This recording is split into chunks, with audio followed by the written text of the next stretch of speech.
कबीरा खड़ा बाजार में, सबकी मांगे खैर।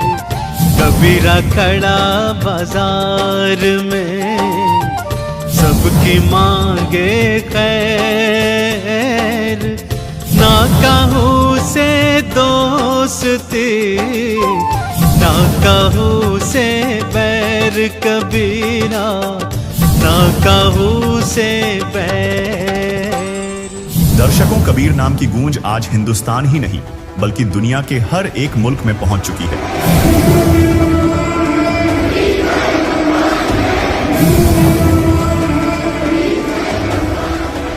अब तो सबको पता चल चुका है कबीर जी कौन थे। इसकी विस्तार से व्याख्यान की आवश्यकता नहीं है, क्योंकि संत रामपाल जी महाराज जी ने सर्व शास्त्रों से सिद्ध कर दिया कि कबीर साहब जी केवल संत सदगुरु कवि ही नहीं थे, बल्कि वह स्वयं पूर्ण परमात्मा थे और हैं और रहेंगे। लेकिन आज हम आपको जो बताने जा रहे हैं वह बड़ा हास्यपद है। कबीर साहब जी का एक दोहा है। पानी में दीन पियासी, मोहे देखत आवे हासी, मोहे देखत आवे हासी। कबीर जी का यह दोहा आज के कबीर साहब जी की विचारधारा को मानने वाले महंतों व संतों तथा कबीर साहब जी के नाम पर दुकानें चलाने वालों पर सत्य साबित हो रहा है, क्योंकि 500 वर्षों से कबीर नाम का रटना तो पूरे जोर शोर से लगाते आ रहे हैं, लेकिन कबीर साहिब को नहीं पहचान पा रहे हैं। जैसे अथाह जल में रहने पर भी मीन प्यासी, वही दशा आज के दर्जनों कबीर साहब जी की विचारधारा को मानने वाले महंतों व संतों की है। दर्शकों, इसी कड़ी में आपको दिखाते हैं कि कबीर परमेश्वर का नाम किन किन सदग्रंथों में है, और सर्वप्रथम चारों धर्मों के मुख्य ग्रंथों में ही देखते हैं। दर्शकों, अब देखिए कबीर परमात्मा के ढेरों प्रमाण ऋग्वेद से। ऋग्वेद मंडल 9 सूक्त 31 मंत्र 2, ऋग्वेद मंडल 9 सूक्त 20 मंत्र 1, ऋग्वेद मंडल 9 सूक्त 96 मंत्र 17, ऋग्वेद मंडल 9 सूक्त 86 मंत्र 26, ऋग्वेद मंडल 9 सूक्त 82 मंत्र 2, ऋग्वेद मंडल 1 सूक्त 1 मंत्र 5, ऋग्वेद मंडल 1 सूक्त 11 मंत्र 4, ऋग्वेद मंडल 1 सूक्त 188 मंत्र 1। दर्शकों, अब देखिए कबीर परमात्मा के ढेरों प्रमाण यजुर्वेद से। यजुर्वेद अध्याय 40 मंत्र 8, यजुर्वेद अध्याय 5 मंत्र 32, यजुर्वेद अध्याय 29 मंत्र 25, यजुर्वेद अध्याय 28 मंत्र 34। दर्शकों, अब देखिए कबीर परमात्मा के ढेरों प्रमाण सामवेद से। सामवेद मंत्र संख्या 30, सामवेद मंत्र संख्या 359, सामवेद मंत्र संख्या 822, सामवेद मंत्र संख्या 920, सामवेद मंत्र संख्या 935, सामवेद मंत्र संख्या 968, सामवेद मंत्र संख्या 1094, सामवेद मंत्र संख्या 1131, सामवेद मंत्र संख्या 1175, सामवेद मंत्र संख्या 1204, सामवेद मंत्र संख्या 1250, सामवेद मंत्र संख्या 1286, सामवेद मंत्र संख्या 1318, सामवेद मंत्र संख्या 1400, सामवेद मंत्र संख्या 1562, सामवेद मंत्र संख्या 1711, सामवेद मंत्र संख्या 1774। दर्शकों, अब देखिए कबीर परमात्मा के ढेरों प्रमाण अथर्ववेद से। अथर्ववेद कांड 4 अनुवाक 1 मंत्र 7, अथर्ववेद कांड 5 अनुवाक 1 मंत्र 5, अथर्ववेद कांड 5 अनुवाक 12 मंत्र 1, अथर्ववेद कांड 5 अनुवाक 13 मंत्र 1, अथर्ववेद कांड 7 अनुवाक 14 मंत्र 1, अथर्ववेद कांड 8 अनुवाक 3 मंत्र 20, अथर्ववेद कांड 9 अनुवाक 9 मंत्र 15, अथर्ववेद कांड 13 अनुवाक 1 मंत्र 11, अथर्ववेद कांड 18 अनुवाक 3 मंत्र 63, अथर्ववेद कांड 20 अनुवाक 77 मंत्र 3। दर्शकों, अभी आपने चारों वेदों से कबीर परमेश्वर जी का प्रमाण देखा। आइए अब देखते हैं अन्य सदग्रंथों में कबीर साहिब जी का प्रमाण। ये है श्रीमद् भगवद गीता अध्याय 8 श्लोक 9 में कबीर परमेश्वर का स्पष्ट प्रमाण है। ये है रामचरितमानस। अयोध्या कांड दोहा 109 की चौपाई 4 में कबीर परमेश्वर की ओर इशारा किया गया है। दर्शकों, ये थे सनातन धर्म के प्रमाणित पवित्र सदग्रंथों से कबीर परमेश्वर जी का प्रमाण। अब देखते हैं मुस्लिम धर्म की पाक पुस्तकों में कबीर परमेश्वर यानी कि अल्लाह कबीर के प्रमाण। दर्शकों, कबीर परमात्मा को अरबी भाषा में कबीरन, कबीरा, कबीरू, खबीरा, खबीरन आदि कहकर संबोधित किया गया है। आइए अब देखते हैं कुरान शरीफ से ढेर सारे प्रमाण। ये है कुरान शरीफ। कुरान शरीफ के सूरत फुरकान 25 आयत 52, 58, 59 में अल्लाह कबीर का प्रमाण है। इसके साथ ही सूरत बकरा 2 आयत 234, 271, सूरत इमरान 3 आयत 153, 180, सूरत निसा 4 आयत 34, 35, 128, सूरत अनाम 6 आयत 18, 73, 103, सूरत हूद 11 आयत 1, 3, 111, सूरत इसरा 17 आयत 30, 31, 96, सूरत हज 22 आयत 62, सूरत लुकमान 31 आयत 16, 29, 30, 34, सूरत अहजाब 33 आयत 34, 63, 68, सूरत सबा 34 आयत 1, 23, सूरत फातिर 35 आयत 14, 32, सूरत मुअमिनी 40 आयत 12, सूरत हुजुर्रात 49 आयत 13, सूरत तहरीम 66 आयत 3, सूरत मुल्की 67 आयत 9, 12, 14, सूरत आदियात 100 आयत 11। दर्शकों, अभी आपने इस्लाम धर्म के पवित्र ग्रंथों से प्रमाण देखा कि कबीर परमेश्वर जी हैं। अब देखते हैं ईसाई धर्म की पवित्र पुस्तक बाइबल से कबीर परमेश्वर जी यानी ऑलमाइटी गॉड कबीर का प्रमाण। देखिए, ऑर्थोडॉक्स जूविश बाइबल ईयोब 36 आयत 5 में कहाँ लिखा है कि Kabir is God, Kabir is almighty God, कहाँ लिखा है? बिल्कुल जी, बाइबल जो ओरिजिनल बाइबल है, जो ओल्ड इंग्लिश में लिखी हुई है, उसमें क्लियर लिखा हुआ है कि जो कबीर है वो जो इनका जो है गॉड है, जहाँ अल्लाह बोलते हैं इसको, जो गॉड बोलते हैं। मैं आपको दिखा सकता हूँ, ये देखिए, ये ऑर्थोडॉक्स ज्यूइश बाइबल है, ये ऑर्थोडॉक्स ज्यूइश बाइबल है। ये देखिए, ये AFI इंटरनेशनल पब्लिशर न्यूयॉर्क की है, ये USA से। इसमें आपको हम ले चलते हैं अय्यूब 36 के मंत्र 5 में। ये देखिए, यहाँ लिखा हुआ, क्लियर लिखा हुआ है, CL इज कबीर। एल का मतलब होता है इलोहम, का मतलब अल्लाह, जा गॉड बोलते हैं जिसको। इसका मीनिंग ये होता है इज कबीर, मतलब गॉड इज कबीर।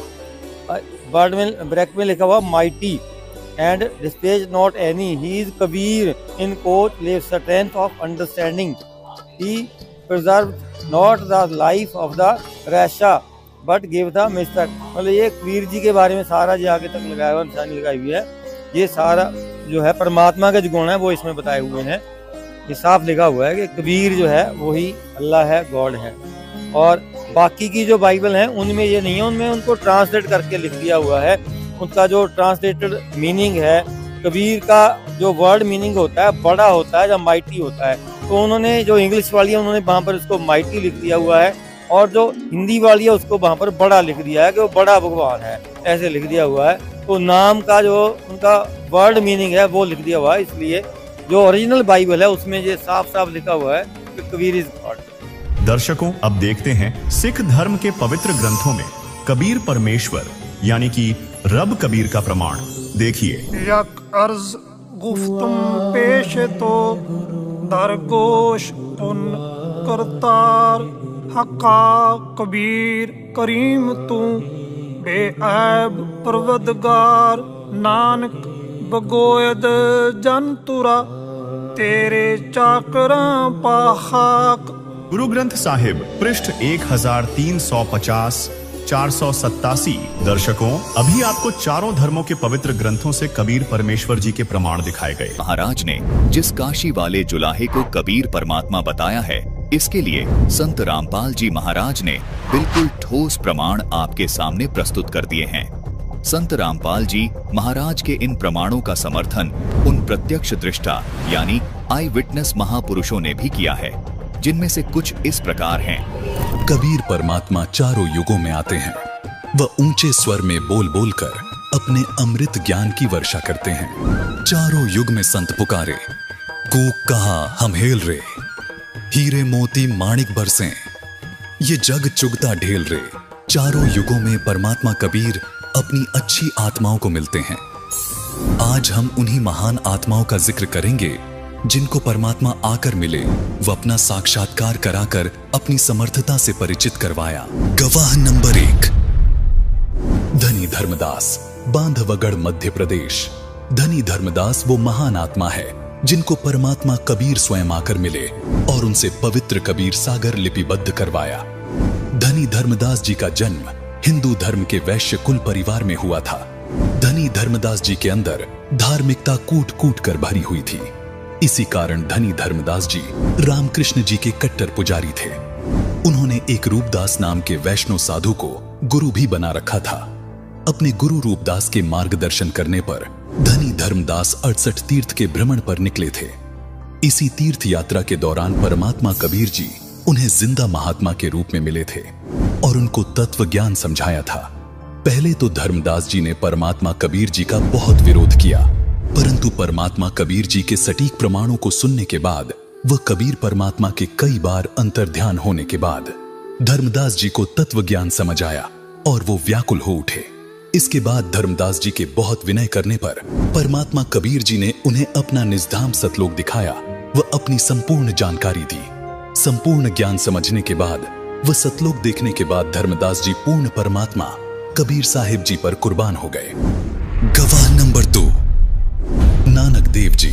सिख धर्म के प्रवर्तक गुरु नानक देव जी का जन्म सन 1469 वर्तमान पाकिस्तान के पंजाब प्रांत तलवंडी भाई नामक जगह पर एक हिंदू परिवार में हुआ। हिंदू धर्म में जन्म लेने के कारण नानक जी रामकृष्ण जी की पूजा करते थे। वह एक पंडित ब्रिजलाल पांडे से गीता भी पढ़ते थे। एक दिन परमात्मा कबीर जी नानक देव जी को बेई नदी पर मिले और उन्हें वास्तविक ज्ञान समझाया। उनको सतलोक दिखाकर अपना गवाह बनाया। परमात्मा कबीर जी से परिचित होने के बाद नानक देव जी ने परमात्मा कबीर जी की समर्थता व महिमा का गुणगान अपनी वाणियों में किया है। नानक जी ने अपनी वाणी में कहा है, तेरा एक नाम तारे संसार, मैं इहो आस एहो आधार। नानक नीच कह विचार, धानक रूप रहा करतार। एक जगह और नानक देव जी कहते हैं, एक अर्ज गुफ्तम पेश तू, दर कुन करतार। हक्का कबीर करीम तू, बेअब परवरदिगार। गवाह नंबर 3, दादू दयाल जी, अहमदाबाद, गुजरात। संत दादू दयाल जी का जन्म गुजरात प्रांत के अहमदाबाद में विक्रमी संवत 1601 यानी सन 1544 को एक ब्राह्मण परिवार में हुआ था, जिन्हें परमात्मा कबीर जी एक बूढ़े बाबा के रूप में सन 1551 में मिले थे और उन्हें अपना गवाह बनाया। बहुत दयालु स्वभाव होने के कारण दादू जी को दादू दयाल के नाम से जाना जाने लगा। नानक देव जी की तरह दादू दास जी भी कहते हैं, जिन मोह को निज नाम दिया सोई सदगुरु हमार। दादू दूसरा कोई नहीं, कबीर सिरजनहार। एक दिन दादू दास जी बच्चों में खेल रहे थे। वहां पर परमात्मा कबीर जी जिंदा बाबा के रूप में प्रकट हुए और सभी बच्चों को परमात्मा की कथा सुनानी शुरू कर दी। कथा सुनकर दादू दास जी परमात्मा कबीर जी से बहुत प्रेरित हुए और परमात्मा कबीर जी से सतलोक देखने की इच्छा जाहिर की। परमात्मा कबीर जी ने पास खड़े पान के पेड़ से एक पत्ता तोड़ा और उस पत्ते पर अमृत रखकर दादू दास जी को दिया और उन्हें नाम उपदेश भी दिया। उसके बाद परमात्मा कबीर जी दादू दास जी को अपने साथ सतलोक ले गए और अपनी समर्थता से परिचित करवाया। उन्हें भी अपना गवाह बनाया। इसका प्रमाण हमें गरीबदास जी की अमरवाणी में भी देखने को मिलता है। गवाह नंबर 4, गरीबदास जी महाराज, गांव छुड़ानी, जिला झज्जर, हरियाणा। गरीबदास जी महाराज का जन्म सन 1717 वर्तमान हरियाणा प्रदेश के जिला झज्जर के गांव छुड़ानी में हुआ। गरीबदास जी जाट किसान परिवार में जन्मे थे। एक दिन गरीबदास जी अन्य ग्वालों के साथ गाय चराने अपने खेतों में गए थे। उन्हीं खेतों के पास परमात्मा कबीर जी जिंदा बाबा के वेश में कुछ ही दूरी पर प्रकट हुए। वह चलकर गरीबदास जी की तरफ आए। गरीबदास जी के साथ सभी ग्वाले एक पेड़ के नीचे बैठकर अपना भोजन कर रहे थे। सभी ने जिंदा बाबा के वेश में कबीर परमात्मा को भोजन करने को कहा, उनसे आग्रह किया। ग्वालों के आग्रह करने पर परमात्मा कबीर जी ने कहा कि मैं भोजन करके आया हूं। ग्वालों ने कहा कि महात्मा जी भोजन नहीं करोगे तो दूध तो पीना पड़ेगा। ग्वालों की ये बात सुनकर परमात्मा कबीर जी ने कहा कि मैं कुंवारी गाय का दूध पीता हूं। कबीर परमात्मा जी की ये बात सुनकर सभी ग्वालों ने कहा कि महात्मा जी, आप तो मजाक कर रहे हो। कवारी गाय कभी दूध देती है? ग्वालों की और कबीर परमात्मा जी की बातें बालक गरीबदास भी सुन रहे थे। उनकी बातें सुनकर बालक गरीबदास जी खड़े हुए और अपनी बचिया ले आए, जिसके छोटे छोटे स्तन थे। बचिया लाने के बाद बालक गरीबदास जी ने कहा कि महात्मा जी, ये बचिया दूध कैसे देगी? ये तो अभी कुंवारी है। परमात्मा कबीर जी ने दूध के लिए एक पात्र मंगवाया। वो उसे बचिया के स्तनों के नीचे रखने को कहा। परमात्मा कबीर जी ने बचिया के कमर पर अपना आशीर्वाद भरा हाथ रखा और देखते ही देखते बचिया के थन लंबे हो गए। थानों से दूध की धार बह चली। पात्र भरने के बाद बचिया के थनों से दूध आना अपने आप बंद हो गया। परमात्मा कबीर जी ने दूध पहले खुद पिया और फिर अन्य गवालों को भी पीने को कहा। बालक गरीबदास जी को छोड़कर बाकी सभी गवालों ने परमात्मा कबीर जी को कहा कि ये जंतर मंत्र वाला दूध है और ऊपर से आपने इस दूध को झूठा कर दिया है। आपकी जात का भी नहीं पता कि आप किस जात के हो, इसलिए हम ये दूध नहीं पिएंगे। गवाले ये बात कहकर दूर चले गए, लेकिन बालक गरीबदास जी वहीं बैठे रहे और परमात्मा कबीर जी को कहने लगे कि लाओ महात्मा जी, ये दूध का प्रसाद मुझे दे दो। पता नहीं फिर कभी नसीब हो या ना हो। ये बात सुनकर परमात्मा कबीर जी मुस्कुराए और बालक गरीबदास जी को दूध का प्रसाद दे दिया। बालक गरीबदास जी ने दूध का प्रसाद पिया और बैठे रहे। परमात्मा कबीर जी ने बालक गरीबदास को अपना ज्ञान बताया, उनको सतलोक के सुखों के बारे में बताया, वहां की व्यवस्था बताई। बालक गरीबदास जी कबीर परमात्मा जी की बातें सुनकर बहुत प्रेरित हुए और परमात्मा कबीर जी से सतलोक देखने की इच्छा जाहिर की। परमात्मा कबीर जी ने बालक गरीबदास जी को नाम उपदेश दिया। वो उनकी आत्मा को शरीर से निकालकर अपने साथ सतलोक ले गए। गवालों ने बालक गरीबदास जी को उठाने की कोशिश की, लेकिन शरीर में आत्मा न होने के कारण बालक गरीबदास जी ने कोई भी प्रतिक्रिया नहीं की। गांव वालों ने बालक गरीबदास जी को मृत मानकर उनके शरीर को चिता पर रख दिया। उधर परमात्मा कबीर जी ने बालक गरीबदास जी को संपूर्ण अध्यात्म से परिचित करवाया। उनको नरक दिखाया, स्वर्ग दिखाया, ब्रह्मा, विष्णु, महेश के लोक दिखाए और आखिर में परमात्मा कबीर जी ने बालक गरीबदास जी को सतलोक दिखाकर उनके अंदर सारा तत्व ज्ञान डालकर वापस शरीर में छोड़ दिया। गांव वालों ने बालक गरीबदास जी को चिता पर रख दिया था और अग्नि देने ही वाले थे। तभी बालक गरीबदास जी के शरीर पर बंधी सारी रस्सियां अपने आप टूट गईं और बालक गरीबदास उठ खड़े हुए। उठते ही बालक गरीबदास परमात्मा कबीर जी से प्राप्त अमृतवाणी तत्व ज्ञान को ऊंचे स्वर में बोलने लगे। पूरा गांव गरीबदास जी महाराज को पागल कहने लगा। सबको लग रहा था कि उस जिंदा बाबा के जंतर मंत्र वाले दूध को पीकर गरीबदास जी पागल हो चुके हैं। 3 वर्ष पश्चात एक गोपाल दास नाम के संत के आग्रह करने पर गरीबदास जी महाराज ने परमात्मा कबीर जी से प्राप्त तत्व ज्ञान व अमृतवाणियां लिखवाई, जो आज सदग्रंथ साहिब के रूप में उपलब्ध है। दर्शकों, अभी आपने देखा परमेश्वर कबीर जी किन किन महापुरुषों से आकर मिले। सतपुरुष यानी अमर पुरुष के एक रोम का यानी शरीर के एक बाल का प्रकाश करोड़ सूर्य करोड़ चंद्रमा के मिले जुले प्रकाश के समान है। परमात्मा यानी अमर पुरुष साकार है यानी नर आकार है, सिंहासन पर बैठा है।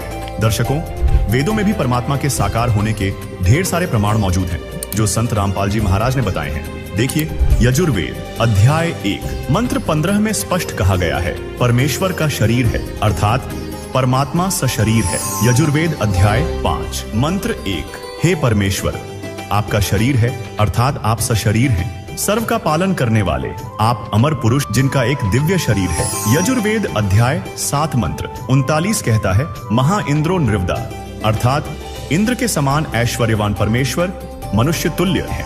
ऋग्वेद मंडल एक सूक्त एक मंत्र 5 में लिखा है, सर्व सृष्टि के रचनहार, कुल के मालिक कबीरदेव अर्थात कबीर परमेश्वर तेजोमय शरीर युक्त हैं। ऋग्वेद मंडल एक सूक्त 2 मंत्र 1 कहता है, सर्व प्राणियों के प्राणाधार समर्थ प्रभु अपनी अमर माया से रचे हुए शरीर को सभी अंगों से अलंकृत करके अमर पुरुष स्वरूप में यहाँ आइए।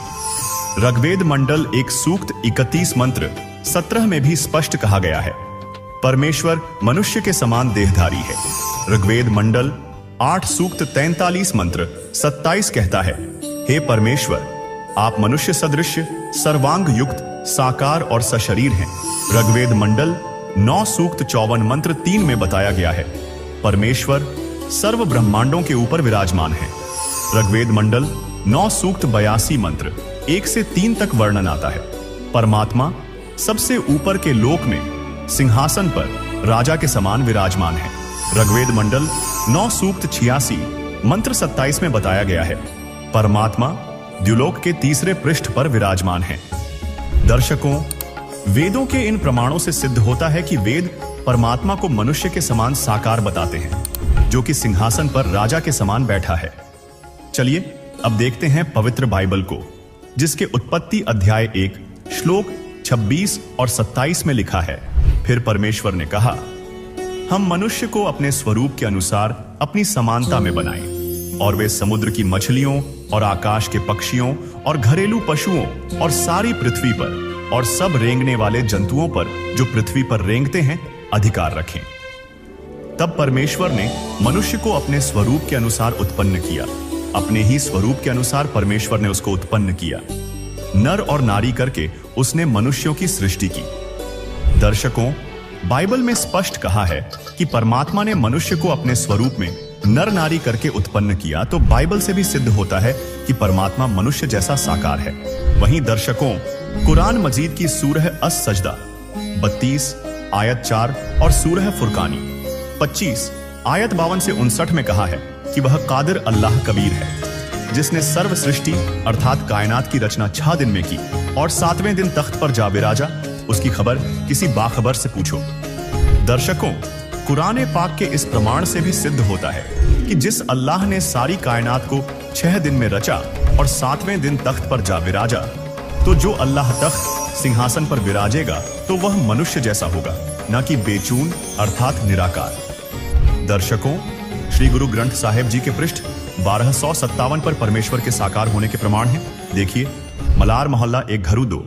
बागे कापड़ बोले बैण, लम्मा नक काले तेरे नैण, कभू साहिब देखिया भैण, ऊडा ऊड चढ़ा असमान, साहिब समृथ तेरा ताण, जल थल डूंगर देखा तीर, थान थनंतर साहिब बीर, जेन तन साज दिए नाल खंभ, अत तृष्णा उडणे की डंझ, नदर करे तां बंधा तीर, ज्यों वेखाले त्यों वेखां बीर, ना ए तन जाएगा ना जाएंगे खंभ, पौने पानी अग्नि का संबंध, नानक कर्म होवे जपिए कर गुर पीर, सच समावे ए शरीर। दर्शकों, इन वाणियों में श्री नानक देव जी ने स्पष्ट किया है कि बड़ा साहिब आप है। भावार्थ है कि सर्वशक्तिमान परमात्मा के भेद को कोई नहीं जानता, मैंने देखा है, उसका दर्शन किया है। हे सर्वशक्तिमान परमात्मा, आपकी सुंदर आंखें हैं, सुंदर दांत हैं, आपका नाक भी अति सुंदर है, आपके बाल चमकीले लंबे हैं, आपका शरीर स्वर्ण जैसा है, आपकी चाल मोहक है, आपकी वाणी मधुर है, कोयल जैसी सुरीली है, आप सारंग पक्षी के समान ठुमक ठुमक कर चलते हो, आपके सफेद कपड़े हैं, लंबा नाक, आंखें काली सुंदर हैं। क्या किसी आत्मा ने कभी परमात्मा को देखा है? भावार्थ है कि यदि किसी से परमेश्वर का साक्षात्कार हुआ होता तो उसे निराकार नहीं कहते। गुरु ग्रंथ साहिब से भी सिद्ध हुआ कि परमात्मा साकार है। कबीर बाणी पृष्ठ 111 पर 9 कमलों की जानकारी दी है, जो कि निम्न है। प्रथम मूल कमल है, जिसमें देव गणेश निवास करते हैं, यह 4 पंखुड़ी का कमल है। दूसरा स्वाद कमल है, इसमें देवता ब्रह्मा सावित्री हैं, यह 6 पंखुड़ी का कमल है। तीसरा नाभि कमल है, इसके लक्ष्मी विष्णु देवता हैं, यह 8 पंखुड़ी का कमल है। चौथा हृदय कमल है, जिसके पार्वती शिव देवता हैं, यह 12 पंखुड़ी का कमल है। पांचवा कंठ कमल है, जो कि अविद्या यानी दुर्गा का स्थान है, यह 16 पंखुड़ी का कमल है। फिर कबीर सागर के बोध सागर खंड के अध्याय भवतारण बोध में पृष्ठ 57 पर लिखा है, षटकमल पंखुड़ी है तीनी, सरस्वती वास पुनः तहाँ किन्ही, सप्तम कमल त्रिकुटी तीरा, दोए दल मानही बसई दोई बीरा। यह छठा संगम कमल त्रिकुटी से पहले है, जो सुषमणा के दूसरे अंत वाले द्वार पर बना है। इसकी 3 पंखुड़ियां हैं, इसमें सरस्वती का निवास है। वास्तव में दुर्गा जी ही अन्य रूप में यहाँ रहती हैं। इसके साथ 72 करोड़ सुंदर देवियां रहती हैं। इसकी 3 पंखुड़ियां हैं। इन तीनों में से एक पंखुड़ी में सरस्वती तथा 72 करोड़ देवियां जो ऊपर जाने वाले भक्तों को आकर्षित करके उनको अपने जाल में फंसाती है। दूसरी पंखुड़ी में काल अन्य रूप में रहता है। मन रूप में काल का निवास है तथा करोड़ों युवा देव रहते हैं जो भक्तमतियों को आकर्षित करके काल के जाल में फंसाते हैं। तीसरी पंखुड़ी में परमेश्वर जी हैं जो अपने भक्तों को सतर्क करते हैं जिससे सद्गुरु के भक्त उन सुंदर परियों के मोह में नहीं फंसते। 7वां त्रिकुटी कमल है जिसकी काली तथा सफेद 2 पंखुड़ियां हैं। काली में काल का सद्गुरु रूप में निवास है तथा सफेद में सतपुरुष का सद्गुरु रूप में निवास है। 8वां कमल यानी अष्ट कमल जिसे सहस्र कमल भी कहते हैं, जिसमें काल ने 1000 ज्योति जगाई है जो ब्रह्मलोक में है। इसको संहस्र कमल कहते हैं। इसकी 1000 पंखुड़ी ही है जो छोटी स्थान पर होता है। ये सभी कमल चक्र मानव शरीर में स्थित रीढ़ की हड्डी के अंदर की ओर बने होते हैं। यह सिर में जो छोटी स्थान है उसको ब्रह्मांड कहा जाता है। जैसे कई ऋषियों की लीला में लिखा है कि वे ब्रह्मांड फोड़कर निकल गए। इनके सिर में तालू के ऊपर और छोटी स्थान के बीच में निशान बन जाता है। शरीर त्याग जाते हैं। वे शून्य में भ्रमण करते रहते हैं। वे ओम अक्षर का जाप तथा हठ योग करके यह गति प्राप्त करते हैं। महाप्रलय में नष्ट हो जाते हैं, फिर जीव रूप में जन्मते हैं। इस सिर के ऊपर के भाग को ब्रह्मांड कहते हैं। यह 8वां कमल ब्रह्मांड में इस प्रकार कहा है। इस कमल में काल निरंजन ने धोखा कर रखा है। केवल ज्योति दिखाई देती है जो प्रत्येक पंखुड़ी में जगमगाती है। उस कमल में परमात्मा कबीर जी भी गुप्त रूप में निवास करते हैं। 9वां कमल मीनी सतलोक में है। कबीर सागर में कबीर बाणी अध्याय के पृष्ठ 111 पर 9वें कमल का वर्णन है। 9वें कमल की अनंत यानी असंख्य पंखुड़ी है जहाँ पूर्ण ब्रह्म सतपुरुष का निवास है। जिस गुरु से भ्रम ना मिटे, भ्रांति न जीव की जाए। जिस गुरु से भ्रम ना मिटे, भ्रांति न जीव की जाए। गुरु तो ऐसा चाहिए, देवे सबद लखाए कबीरा, देवे सबद लखाए।